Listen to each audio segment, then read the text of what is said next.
yang terbaik dan ku cinta. Pemirsa, pemerintah Kota Kediri melalui Disbudpar Pora menggelar talk show Road to Jazz Brantas 2021 yang kali ini dihadiri oleh sejumlah sosial media influencer se-Kediri Raya. Talk show ini juga sekaligus sebagai ajang media promosi untuk gerakan gempur rokok ilegal. Dan berikut selengkapnya untuk Anda. Satukan semangat pemuda.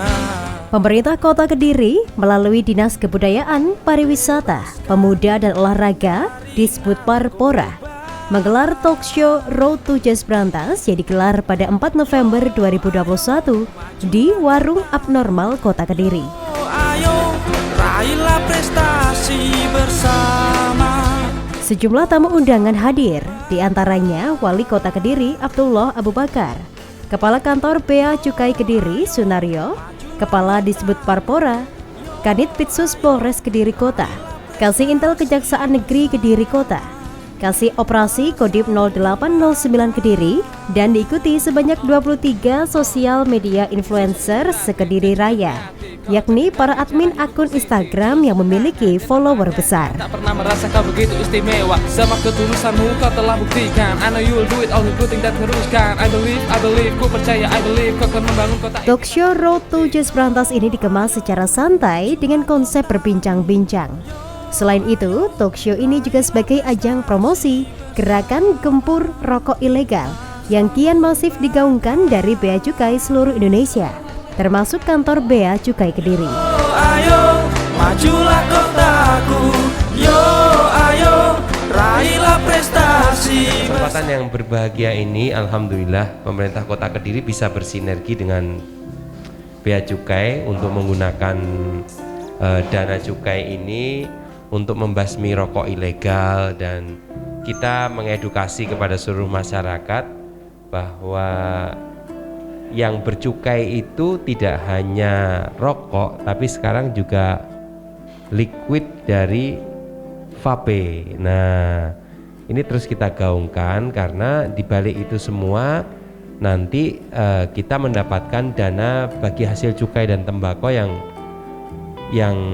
sebagian besarnya itu kita gunakan untuk JKN, Jaminan Kesehatan Nasional.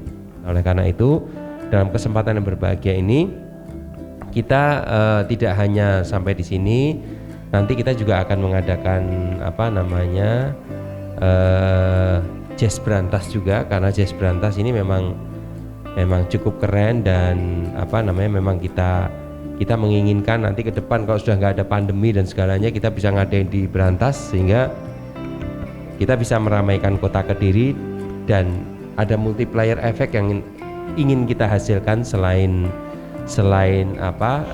kreativitas dari musisi, kreativitas dari kreator dan segala macam.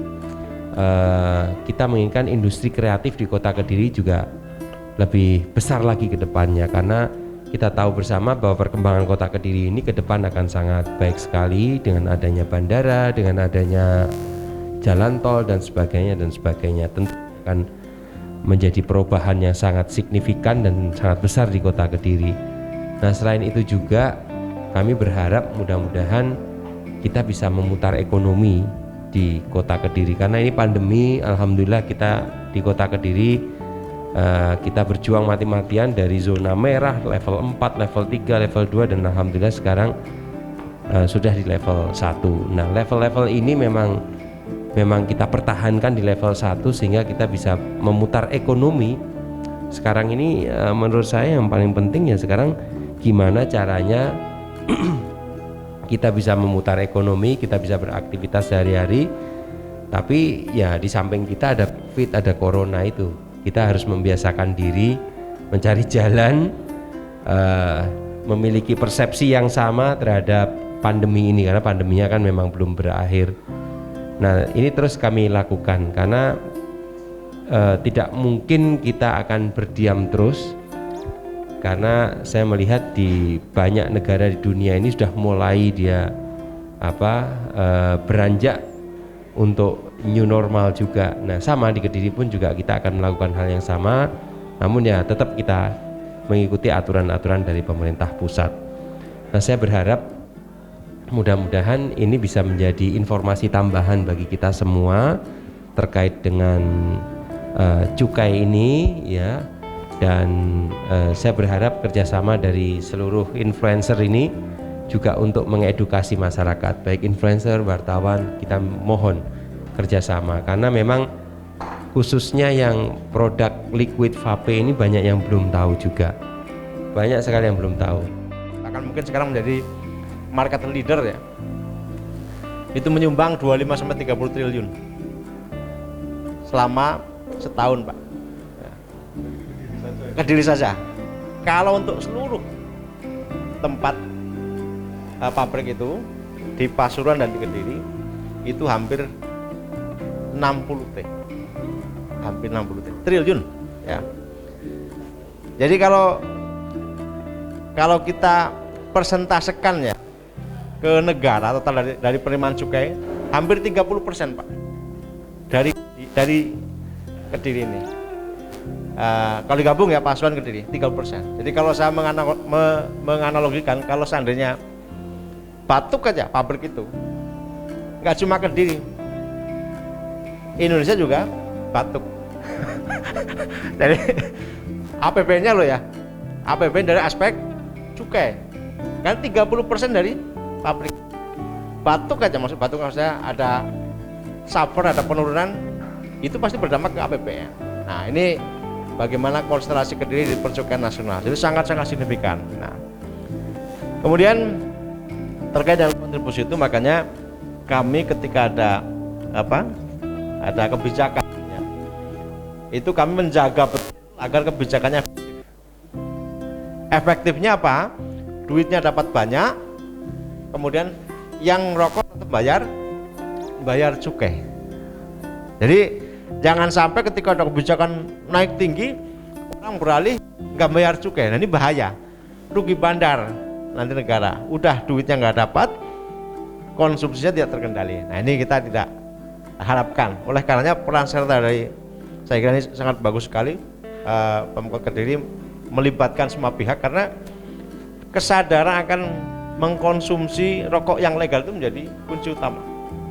Kalau seandainya mungkin sudah sadar semua, barangkali begitu lihat rokok tanpa pita, oh nggak mau, misalnya itu ya, itu enak, nggak perlu Pak Nanang ya dari Kodim, nggak perlu Pak izin Pak dari Kasari, nggak perlu Pak Likanit ya. Jadi seperti itu, tanggung jawab semua pihak untuk bisa mengoptimalkan penerimaan cukai melalui jangan sampai mengkonsumsi rokok ilegal. Nah, rokok ilegal yang seperti apa? Yang paling gampang Pak, yang paling gampang dibungkus rokok itu Pak, itu harus ada pitanya. Pitanya juga harus penutupnya jangan sampai kalau dibuka tidak putus ya. Jadi sekali pakai pita cukai itu. Nah kemudian yang kedua, nggak boleh pakai pita bekas. Jadi kalau misalnya di warung-warung ya ada yang ngumpulin pita itu nggak boleh ya kan. Kemudian ada lagi, kalau rokok-rokok yang pitanya panjang itu harusnya memang dirokok yang dengan tangan, nggak ada filternya Pak. Jadi kalau ada rokok yang kretek itu pitanya panjang. Kalau rokok yang mesin pitanya kok panjang, salah itu nggak boleh itu. Kenapa yang seperti ini dilakukan? Karena ini bagian dari tugas DBH untuk 5 fungsi Pak. Jadi DBH itu dana yang di-share ke Pemda dan Pemkot dari cukai. Total itu 2% dari nilai cukai. Kalau misalnya cukainya 170 triliun, maka 3,4 triliun di-share ke seluruh Pemda Pemkot yang punya pabrik dan punya perkebunan tembakau. 2% ya. Nah, makanya 2% inilah yang dipakai untuk pertama untuk bahan baku. Jadi petani dapat alokasi bantuan, ya kan. Kedua, 2% juga untuk kualitas lingkungan sosial. Ada untuk kesehatan, ya kan, paru-paru, rumah sakit, ya kan. Ada untuk penyuluhan di bidang cukai. Nah, sekarang ini Pak, penyuluhan di bidang cukai. Makanya Gempur Rokok Ilegal itu tagline dari kami agar semua aware untuk menggempur rokok ilegal. Kalau ilegalnya ditekan, cukainya nambah, DBH-nya nambah. Pak Wali dan Pak Sahri nanti nambah juga DBH-nya. Jadi perlu kepedulian kita. Nah yang terakhir itu pemberantasan BKC ilegal. Nah ini Pak Widodo ini yang biasa muter Pak, kami dari Kediri, Kota Kediri, Kabupaten Nganjuk, Jombang, kami beroperasi mengumpulkan informasi ya. Dan kami kemarin alhamdulillah dapat support dari pengusaha jasa titipan menginformasikan terkait dengan titipan dan pengiriman rokok-rokok yang tanda kutip ada potensi ilegal. Jadi alhamdulillah dengan dukungan Pak Wali Kota dan seluruh jajarannya, dengan Forkompinda, kemudian dengan semua elemen, insya Allah Kediri bisa menekan rokok ilegal ya. Ini yang kami Pak tahun lalu survei internal kami 0% Pak.